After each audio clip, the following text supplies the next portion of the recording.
All right, so title of my talk today is Law of Attraction for Business and Personal Success. How many of you would like to eliminate a mindset of fear, lack, and scarcity and be more abundant? And how many of you would like to attract more of what you want and less of what you don't want? Yeah. Great. So I'm here today to share some principles on that topic with you. And I'm going to start by telling you a little bit about myself. I was born in London in the UK, and my childhood was difficult. It was a very dysfunctional family situation that I was raised in. And there was certainly fear, lack, and scarcity was the culture, and that's what I learned. There isn't enough money, there isn't enough love, there isn't enough of anything. Don't expect to do anything very much with your life, keep in this little box. Do you know what I'm talking about? That's how I was raised, and also the idea was that life is hard and difficult and a struggle. Life is something that you get through. Okay, so that was what I was presented with as a child, but the thing is, there was a part of me that never quite bought into it, because it seemed to me that there were plenty of people who had tons of money. My uncle did. He was a multimillionaire, although he was frowned upon because he had so much money. But I saw people that were very happy. And I thought, well, okay, if those people can have that, why can't I? So I promised myself when I grew up I would see what I could do about that. And I did. After college, I got my master's in education, and I got married, and my son was born. And it was really when my son was born that I made a point of decision. Do you know what I mean? When you have a point of decision in your life and you think, okay, if I carry on like this, I'm going to transmit all this fear and anger and pain that I had been stuffing down. I'm just going to transmit it to him and raise him in the same kind of mindset, and then we're going to have another person on the planet unhappy and searching for answers. So why don't I do something about this now to save him all that suffering, and also see if my childlike spirit was right, that there is a better way. Yes, and there is, and I'll tell you how I found it. So I started searching around, and I was interested in meditation, but I thought meditation meant sitting in silence in that lotus posture, and I simply couldn't do it because I had too much emotional turmoil, too much mind chatter, and I heard about a series of expressive meditation techniques by a teacher called Osho, who was in India. One of the most popular of these techniques is the laughter meditation, but there's a whole range of them. There's humming and crying, and there's dancing, and a dynamic technique, a gibberish technique. And the whole idea of them is to express out all your tensions, whether they're emotional, mental, or physical, and then it's very easy to drop down to your center, to that place of calm and peace and joy, which we all have within us. It's our soul and our heart. So I went off to India with my little baby son in tow. By this time my marriage had fallen apart, so it just seemed like one of those times in your life, when everything falls apart. Go to India. Well, I can save you the trip to India with what I've learned. But when everything is falling apart, I want to encourage you all with that now. It's actually often a good thing. And there's a saying I heard, out of chaos, stars are born. And my stars were born. Because I started practicing all these techniques, and all this programming that was false, the fear, lack, and scarcity, which is false programming. It is a lie. It is not the truth about who we are. We are abundant beings living in an abundant universe. That is our true nature. Our true nature is love, is joy, is peace. Looking at this world, you wouldn't think that was the case, but it is the case. It is the truth.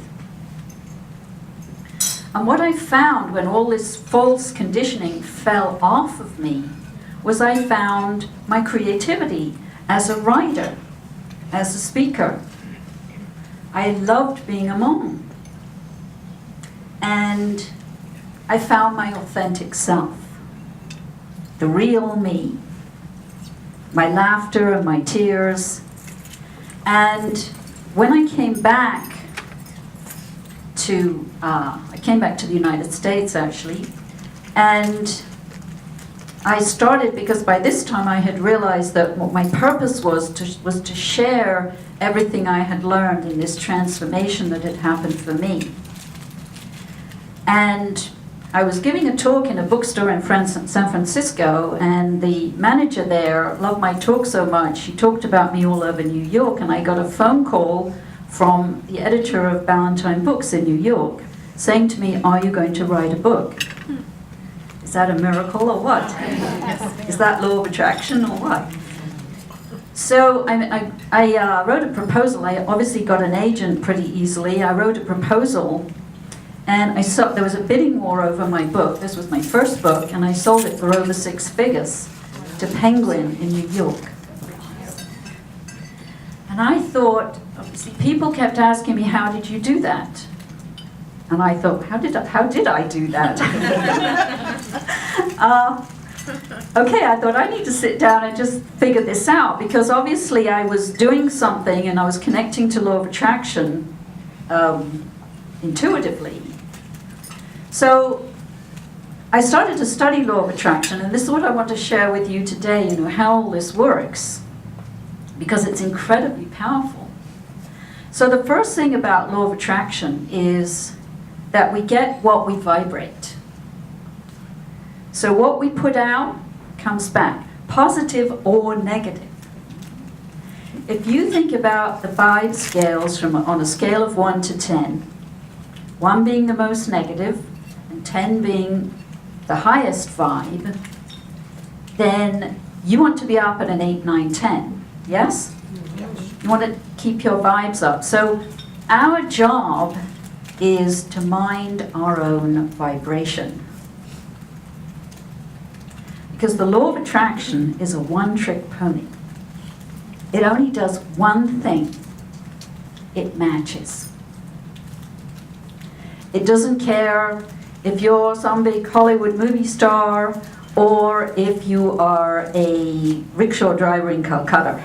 It doesn't care. It doesn't care what you want or what you don't want. It just matches. So it's very simple. And this is a universal law that's been around since the beginning of time. And I'm sure you've experienced it in things like something happened out of the blue or out of nowhere there, so you're about to call someone and they call you, you know what I'm saying? Okay, so it's going on all the time, 24/7, this vibrational law. What I had learned and what I want to share with you is how to deliberately practice it. And that requires awareness. And this is where the meditation aspect comes in, because meditation is awareness. Now maybe you think, like I used to, that meditation means sitting in the lotus position, chanting mantras for 10 hours a day. Let me bust that myth right now. Meditation is awareness. It's that simple. It's about being in the present moment. When you're in the present moment, when you are aware, you know what's going on with your vibes.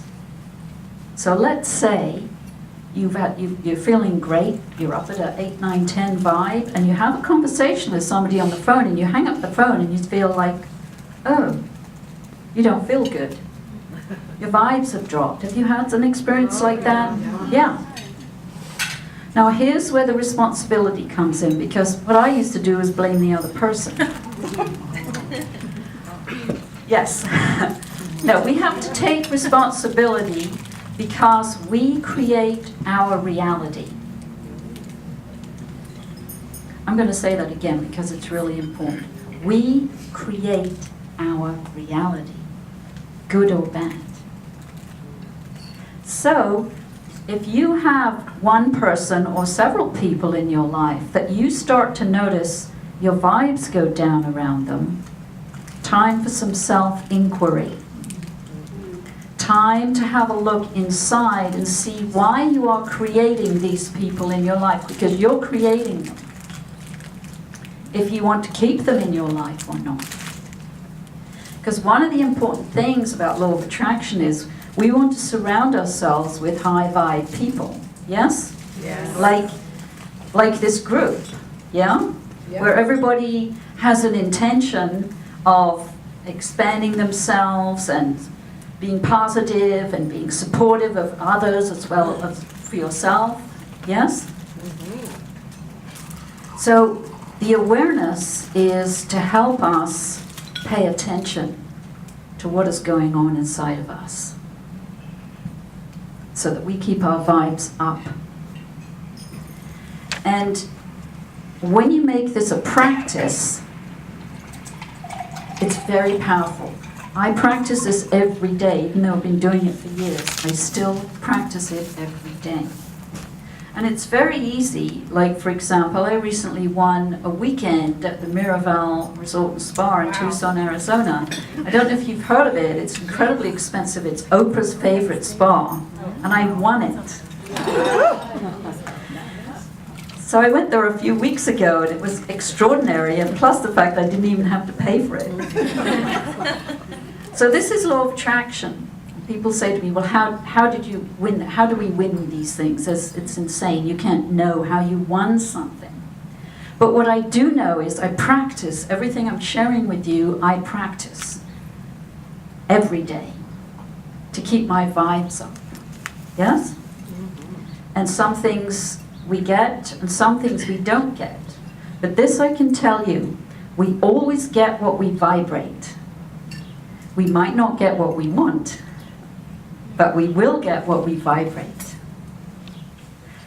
So everything that's happening, good and bad, is a message for us that, you know, that somehow we're on the right track or somehow we're not on the right track.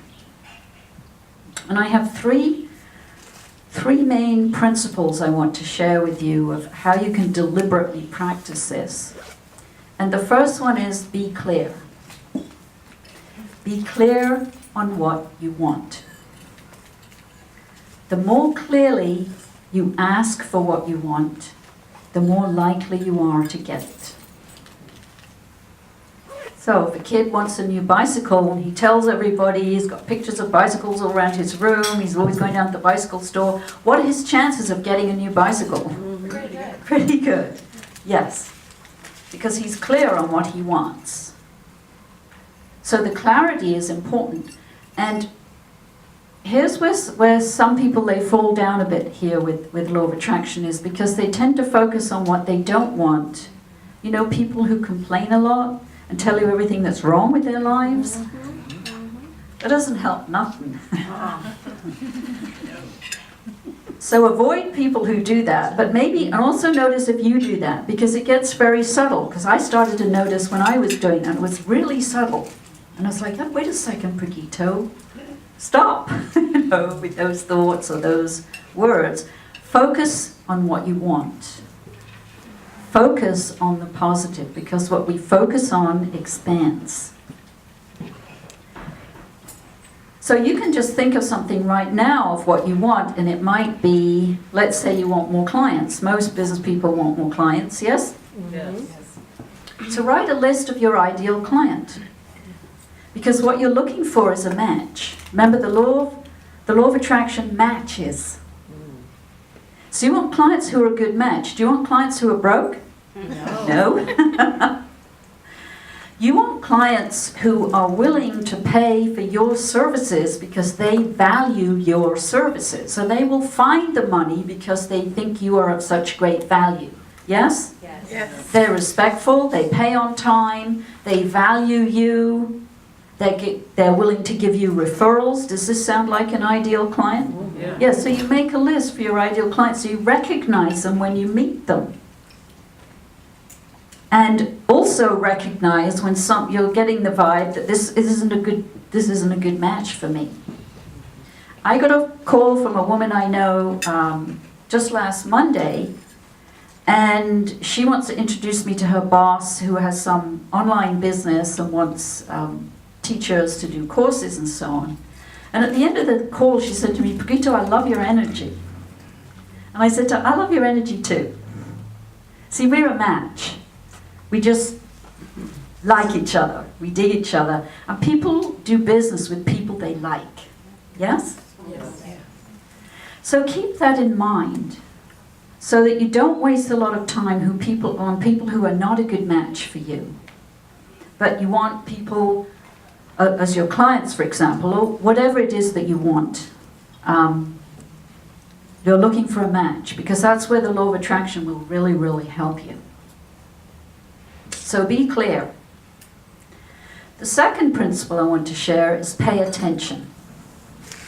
Again, this is where the meditation practices come in with awareness. Pay attention to what it is that you want. When you have successes, when things happen that are good, share them. What have I shared today so far? Winning the Mirabelle weekend. The woman who called me on Monday. Yes? Mm-hmm. Share your successes. She called me out of the blue. So there we are. I had no idea she was having these thoughts about connecting me to her boss. So we have to remember with law of attraction, there's all kinds of things going on out there that we don't know about. So who are we to decide everything? Yes? Mm-hmm. We must open and trust. The universe has our best interests at heart. The universe wants us to succeed. And it's doing its best for us. And all we have to do is be open to it. And practice these techniques and be aware that there's a lot going on we don't know about. And all kinds of unexpected things can happen. So we want to pay attention, celebrate our wins, share them, notice them. Things happen every day. Every single day, good things happen. Now, I know some days are a bit topsy-turvy. Things, don't always go away. But what you can see if you can do with this practice when you're aware of it and doing your deliberate practice is to notice the good amongst the topsy-turviness. Yes? Because I found it's always there. And I just try and focus there, Because sometimes we have these old habits from this old programming we have had of looking at the negative. This is the way I was raised. Everything was looking at the negative. I don't know how I survived it all, but I did. If I can survive that, you certainly can. So it can become very subtle. That we pay attention every day to what is positive that is happening. And principle number 3 is allowing or receiving. Now this one is often the most difficult for people with law of attraction. Because we've asked for something, so where is it? And then we get impatient, and so we give up. Oh, this doesn't work. And they go into kind of passive aggressivity about it, and I'm not going to bother doing this anymore. So we have to really remember to surrender to the universe, to surrender our requests to the law itself. And what is right for us will come to us, unless we sabotage it in some way. A long time ago, somebody gave me a brand new car. But as I was still in the grip of the fear, lack, and scarcity programming, you know what I did? I totaled the car. Because I couldn't receive it. Yeah? So this is how we unconsciously sabotage ourselves. Not anymore. Anybody can give me a brand new car now. Just putting it out there, So, allowing and receiving, and there's a kind of middle path here with this, because we want to keep it in our mind's eye, we want to keep our awareness around what we're asking for, but at the same time we don't want to be all kind of needy and desperate about it. Yes? Because then our energy tightens and we can't receive. So this is the posture of receiving. Palms up. This is fighting. Yes? Tension. So this is a practice I do every day. And I personally like to do it lying down on my back because then my whole body is in receptive mode, but you can do it sitting. It's simply sit like this and open yourself to the universe to receive. Not receiving anything in particular. I mean, I never thought in a million years I'd win this trip to the Miraval Resort and Spa. We don't know what the universe has in store for us. But if we are in a receptive state, that helps.